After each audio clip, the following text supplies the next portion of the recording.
कुछ जगहें उजड़ी नहीं होती, उन्हें बस सील कर दिया जाता है। गांव की आखिरी सीमा पर एक प्राचीन मंदिर खड़ा है। पत्थर सड़ चुके हैं, समय और पाप ने उन्हें काला कर दिया है। जंगल उसके पास आकर रुक जाता है। जड़ें दीवारों से कुछ इंच पहले ही मुड़ जाती हैं, जैसे धरती खुद उसे अपनाने से डरती हो। रात में वो मंदिर सांस लेता है। बहुत पहले वहां एक पुजारी रहता था। वो शास्त्रों का ज्ञाता और मंत्रों का स्वामी था। लोग कहते थे कि जब वो बोलता था, देवता भी झुककर सुनते थे। लेकिन ज्ञान ने भूख को जन्म दिया। श्रद्धा सौदेबाजी बन गई और लोगों का डर उसकी दक्षिणा था। उसने ऐसे मंत्र सीखे जो श्रद्धा को आज्ञा में बदल देते थे।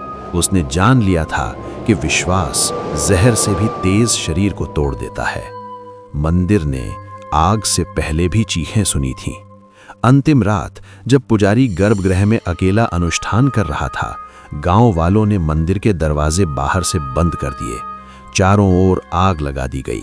लपटें शिखर तक चढ़ गईं। धुआं आसमान को निगल गया। लेकिन पुजारी का जप रुका नहीं, एक पल के लिए भी नहीं। सुबह तक आग अस्वाभाविक रूप से बुझ चुकी थी। मूर्ति बीच से फटी हुई थी। गर्भगृह की जमीन गर्म थी और पुजारी का शरीर कहीं नहीं था। यही पहली चेतावनी थी। उसके बाद जानवर बिना किसी घाव के मरने लगे। दूध रातों रात खट्टा हो जाता। बच्चे नींद में ऐसे श्लोक बोलने लगे जो उन्होंने कभी सीखे ही नहीं थे।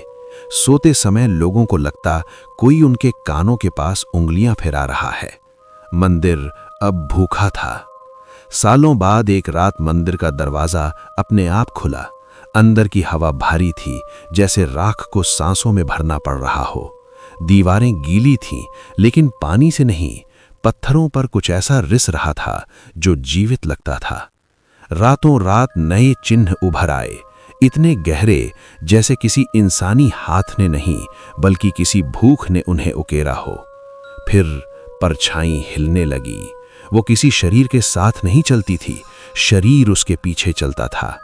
मूर्ति के सामने एक आकृति बैठी थी, रीढ़ अस्वाभाविक रूप से सीधी, जली हुई त्वचा हड्डियों से चिपकी हुई, जनेऊ मांस में धसी हुई। उसका सिर धीरे धीरे झुका, जैसे वो किसी ऐसी आवाज को सुन रहा हो जो इस दुनिया की नहीं थी। हवा में यादें रिसने लगीं। जिंदा शरीरों पर किए गए अनुष्ठान, अधूरी प्रार्थनाओं में छीनी गई सांसें, परत दर परत उतारी गई श्रद्धा। वो उपस्थिति पास आई, क्रोध के साथ नहीं, पूरे विश्वास के साथ। सुबह जब गांव वाले पहुंचे, मंदिर की सीढ़ियों पर एक आदमी पड़ा था। उसके मुंह में राख भरी थी, नाखून जड़ से उखड़े हुए, आंखें खरोंचों से भरी, जैसे उसने जो देखा था उसे मिटाने की कोशिश की हो। उसी दिन गांव का कुआं भर गया और तब से हर रात मंत्रों की आवाज लौट आती है। अब धीमी, अब गहरी, अब धैर्य से भरी, क्योंकि पुजारी मरा नहीं, उसे स्वीकार कर लिया गया। और मंदिर के भीतर जो देवता है, उसने भूख लगना सीख लिया है।